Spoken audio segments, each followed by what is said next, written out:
Welcome to Physics World. Today we are going to discuss some problems related to lenses. So let us. First question. A concave lens of focal length 15 cm forms an image 10 cm from the lens. How far is the object placed from the lens? Draw the ray diagram. Okay. ഇവിടെ concave lens വന്നിട്ട് അതിന്റെ focal length 15 cm ആണ്. 10 cm അകലെ ലെൻസിൽ നിന്ന് 10 cm അകലെ image form ചെയ്തു. അങ്ങനെയാണെങ്കിൽ object എത്ര ഡിസ്റ്റൻസ് അകലെ വെക്കണം അതിന്റെ റേ ഡയഗ്രാം വരയ്ക്കണം. Okay. So we know that in the case of concave lens, the focal length will be negative because it will be in front of the lens. Okay, right? Then image also. Concave lens always form virtual and erect image. It is in front of the lens. Lens in the frontal ആയിട്ടാണ് എപ്പോഴും image form ചെയ്യുന്നത്. അപ്പോൾ എങ്ങനെയായിരിക്കും virtual and erect image ആയിരിക്കും. അപ്പോൾ image distance ഇവിടെ എന്തായിട്ടും വരിക negative ആയിട്ടാണ് നമ്മൾ എടുക്കുന്നത്. അപ്പോൾ focal length f is equal to negative 15 centimeter. Okay. Then image distance. Question തന്നിട്ടുണ്ട് image distance V equals minus 10 centimeter. അത് ലെഫ്റ്റ് സൈഡിലായിരിക്കും കാരണം വെർച്വൽ ഇമേജ് ആണ്. അപ്പൊ എപ്പോഴും 10 നെഗറ്റീവ് ആയിട്ടാണ് നമ്മൾ ആ ഡിസ്റ്റൻസ് എടുക്കുന്നത്. ഇനി ഒബ്ജക്ട് ഡിസ്റ്റൻസ് നമുക്ക് അറിയില്ല. ഒബ്ജക്ട് ഡിസ്റ്റൻസ് ആണ് കണ്ടുപിടിക്കേണ്ടത്. U നമുക്ക് അറിയില്ല, അത് കണ്ടുപിടിക്കണം. So we know that the lens formula. What is lens formula? 1 by f is equal to 1 by v minus 1 by u. Okay. So here we have to find out u. U ആണ് നമുക്ക് കണ്ടുപിടിക്കേണ്ടത്. അപ്പോൾ 1 by u is equal to 1 by v minus 1 by f. Then we can substitute the values. 1 by u equals 1 by v minus 10 minus 50. So negative into negative will be positive. Okay. Then we can take LCM.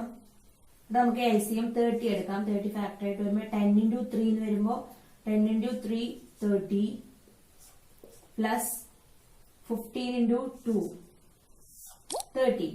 Okay. 3 minus 2 എന്ന് പറഞ്ഞാൽ minus 1 by 30.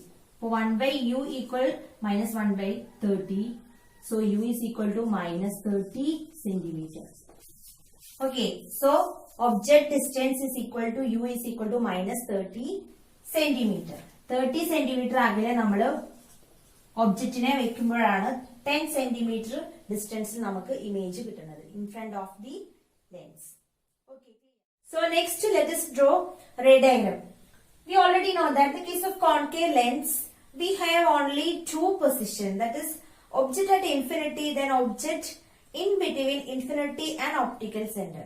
So it will always make virtual and erect image in front of the lens. Right? Then here we have focal length minus 15 centimeter.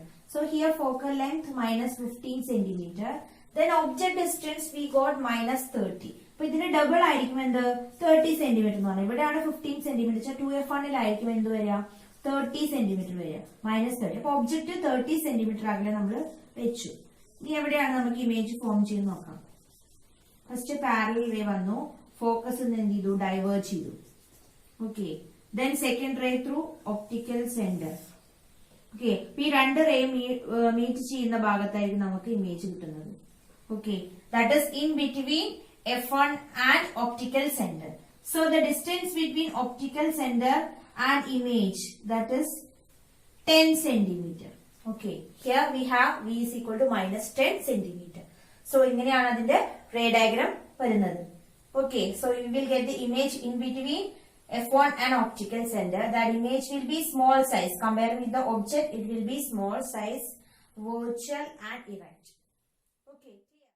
Next question. A convex lens forms a real and inverted image of a needle at a distance of 50 cm from it. Where is the needle placed in front of the convex lens if the image is equal to the size of the object? Also find the power of lens. Okay. ഇവിടെ convex lens ആണ് തന്നിട്ടുള്ളത്. അത് real and inverted image form ചെയ്തു 15 centimetre അകലെ. Convex lens ആയതുകൊണ്ട് അത് right സൈഡിലായിരിക്കും 50 centimetre അകലെ ഇമേജ് ഫോം ചെയ്തിട്ടുണ്ടാവുക. And where is the needle placed in front of a convex lens if the image is equal to size of? അങ്ങനെയാണ് image same size ആയിരുന്നു. Same സൈസുള്ള image ആണ് 15 centimetre അകലെ കിട്ടിയത്.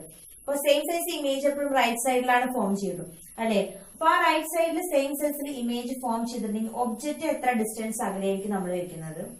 ഓക്കെ, ഇനി അതിന്റെ പവറും കണ്ടുപിടിക്കണം. ഓക്കെ, ഇവിടെ ഇമേജിന്റെ ഡിസ്റ്റൻസ് തന്നിട്ടുണ്ട്. Image distance equal V is equal to 50 centimeter, positive 50 centimeter. Okay, അപ്പൊ സെയിം സൈസിലുള്ള ഇമേജ് കിട്ടുന്നത് എവിടെ, ഏത് പൊസിഷനിലാണ് നമ്മൾ പഠിച്ചിട്ടുണ്ട്. എവിടെ ആയിരിക്കും? 2f1 നമ്മൾ വെക്കുമ്പോഴാണ് 2f2 ഇമേജ് കിട്ടുന്നത്.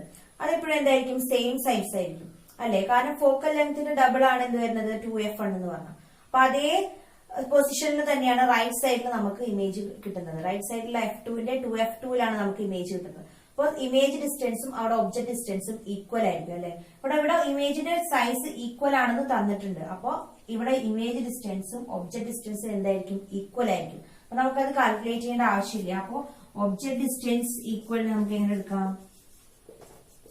Distance u is equal to -50 centimetre. Minus വരാൻ എന്താ കാരണം? കാരണം ലെഫ്റ്റ് സൈഡിലാണ് ഒബ്ജക്റ്റ് നമ്മൾ എപ്പോഴും വെക്കുന്നത്. അപ്പോ it is always negative. Okay, object distance always negative. Okay, then next we have to find out the focal length. Power കണ്ടുപിടിക്കണമെങ്കിൽ നമുക്ക് അതിന്റെ focal length അറിയണം. Okay, so what is the length formula? We can apply the length formula. 1 by f is equal to 1 by v minus 1 by u. Right? Then we can substitute the values. 1 by f is equal, instead of v we can write 50 minus u also 50. Okay, so negative to negative will be positive. ഇവിടെ സെന്ററിൽ positive ആണ്. So നമുക്ക് LCM എടുക്കാം 50. അപ്പൊ 1 plus 1. 1 into 50, 50, 1 into 50, 50. Okay, 1 plus 1, 2 by 50 വരും. 2 by 50 എന്ന് പറഞ്ഞാൽ എത്ര വരിക? 1 by 25. 1 by f is equal to 1 divided by 25. So f is equal to 25 centimeter. So focal length will be 25 centimeter. Okay, in next focal length കിട്ടി നമുക്ക് അതിന്റെ power കണ്ടുപിടിക്കാം. So we got the focal length is equal to positive 25 centimeter.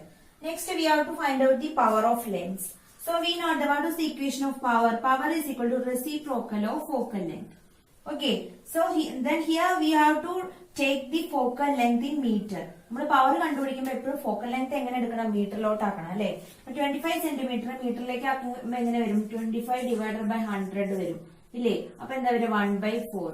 Okay, ഇനി നമുക്ക് ഇവിടെ substitute ചെയ്യാൻ value. അപ്പൊ ഇതിനെ മീറ്ററിലേക്ക് ആക്കി. ഓക്കെ, അപ്പൊ എങ്ങനെ വരും? 1 divided by 1/4 എന്ന് വരും അല്ലെ. This is equal to positive 4 diopters. Okay, so power of lens is equal to positive 4 diopters. Okay.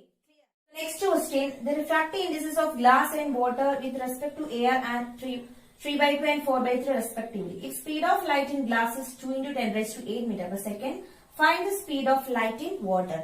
Okay, here we have to find out the speed of light in water. വാട്ടറിലുള്ള ലൈറ്റിന്റെ സ്പീഡാണ് കണ്ടുപിടിക്കേണ്ടത്. ഇവിടെ എന്തൊക്കെ തന്നിട്ടുണ്ട്? Refractive indexes തന്നിട്ടുണ്ട് ഗ്ലാസിന്റെയും വാട്ടറിന്റെയും. അപ്പൊ refractive index കാണുന്നതിനുള്ള equation നമ്മൾ പഠിച്ചു കഴിഞ്ഞാണ്. എന്താണ് equation? Refractive index of medium is equal to speed of light in air divided by speed of light in medium. അപ്പൊ ഏതൊരു മീഡിയത്തിന്റെയും റിഫ്രാക്റ്റീവ് ഇൻഡെക്സ് കണ്ടുപിടിക്കാൻ എന്താ ചെയ്യുക? സ്പീഡ് ഓഫ് ലൈറ്റ്, എയറിലുള്ള ലൈറ്റിന്റെ സ്പീഡിനെ ആ മീഡിയത്തിൽ തന്നെയുള്ള ലൈറ്റിന്റെ സ്പീഡ് കൊണ്ട് ഡിവൈഡ് ചെയ്യാൻ മതി.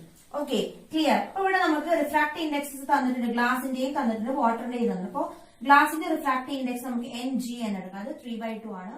ദെൻ വാട്ടറിന്റെ റിഫ്രാക്റ്റീവ് ഇൻഡെക്സ് അല്ലെ. അപ്പോ refractive index of medium, glass മീഡിയത്തിലുള്ള റിഫ്രാക്റ്റീവ് ഇൻഡെക്സ് എന്ന് പറഞ്ഞാൽ അതായത് NG എന്ന് പറഞ്ഞാൽ എങ്ങനെയായിരിക്കും വരിക? Speed of light in air with respect to speed of light in glass അല്ലെ. അപ്പൊ speed of light in air നമുക്ക് അറിയില്ല. Speed of light in air അങ്ങനെ തന്നെ എഴുതി. Then speed of light in glass ആണ് ഇവിടെ എഴുതുന്നത്. അത് നമ്മളിവിടെ ക്വസ്റ്റ്യനിൽ തന്നിട്ടുണ്ട്. എത്രയാണ് തന്നിട്ടുള്ളത്? 2 into 10 raised to 8 ആണ് തന്നിട്ടുള്ളത്. 2 into 10 raised to 8 ആണ് speed of light in glass തന്നിട്ടുള്ളത്. അപ്പോൾ 2 into 10 raised to 8 നമുക്ക് എഴുതാം. ഓക്കെ, ഇനി ഇതിൽ നിന്ന് നമുക്ക് എന്ത് കണ്ടുപിടിക്കാം? Speed of light in air. അപ്പൊ ഇക്വേഷൻ എങ്ങനെയാവും? Speed of light in air is equal to ഇതിനെ ഇങ്ങോട്ടേക്ക് എടുക്കുമ്പോൾ ഡിവൈഡഡ് ബൈ എന്നുള്ളത് എന്തായി മാറും, ഇൻറ്റു എന്നായിട്ട് മാറും അല്ലെ. അപ്പൊ ഈ എൻജി നമുക്ക് എന്താ അറിഞ്ഞേ, ക്വസ്റ്റ്യനിൽ തന്നിട്ട് 3/2 ആണ്. അപ്പൊ എൻജിക്ക് പകരം നമുക്ക് 3/2 എന്ന് എഴുതാം. ഇൻറ്റു ഡിവൈഡഡ് ബൈ എന്നുള്ളത് ഇൻറ്റു ആയി 2 × 10⁸. ഈ 2 ക്യാൻസൽ ആയി. അപ്പൊ നമുക്ക് എന്ത് കിട്ടി, 3 × 10⁸ m/s. അപ്പൊ നമുക്ക് speed of light in air, എയറിലുള്ള ലൈറ്റിന്റെ സ്പീഡ് നമുക്ക് കിട്ടി 3 × 10⁸ m/s. So we got the speed of light in air is equal to 3 × 10⁸ m/s. So next we want to find out the speed of light in water. So we can substitute the same equation. ഇവിടെ medium നമ്മൾ water ആണ് എടുക്കുന്നതെങ്കിൽ ഇവിടെ എന്ത് വരും, refractive index വാട്ടറിന്റെ വരും, വാട്ടറിന്റെ റിഫ്രാക്റ്റീവ് ഇൻഡെക്സ് വരും. Okay, then speed of light in air divided by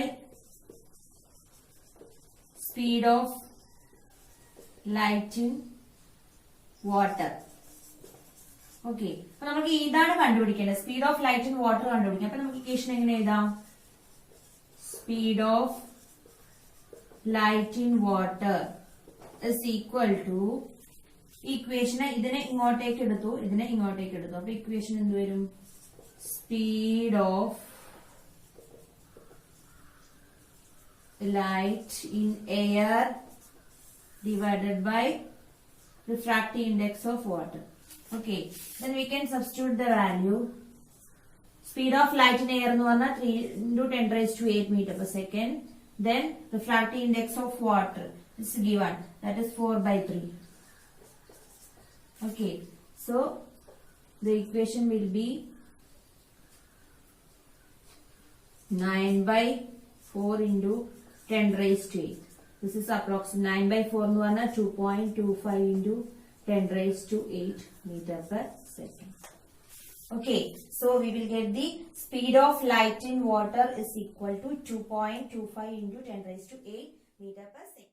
So today we discussed some problems related to lenses. നിങ്ങൾക്ക് ക്ലിയർ ആയെന്ന് വിചാരിക്കുന്നു. Power of lens, lens formula, refractive index, ഈ 3 ഇക്വേഷനും വെച്ചിട്ടുള്ള പ്രോബ്ലംസ് ആണ് നമ്മൾ ചെയ്തത് അല്ലെ. അപ്പൊ ഈ പ്രോബ്ലംസ് നിങ്ങൾ ചെയ്ത് തന്നെ പഠിക്കുക. ഈ പ്രോബ്ലംസ് എന്ന് പറഞ്ഞാൽ ഇമ്പോർട്ടന്റ് ആയിട്ടുള്ള ഒരു ഭാഗമാണ് ഈ ചാപ്റ്ററിലെ. ഓക്കെ, ഈ നെക്സ്റ്റ് ക്ലാസ്സിൽ നല്ലൊരു ടോപ്പിക്കായി കാണാം.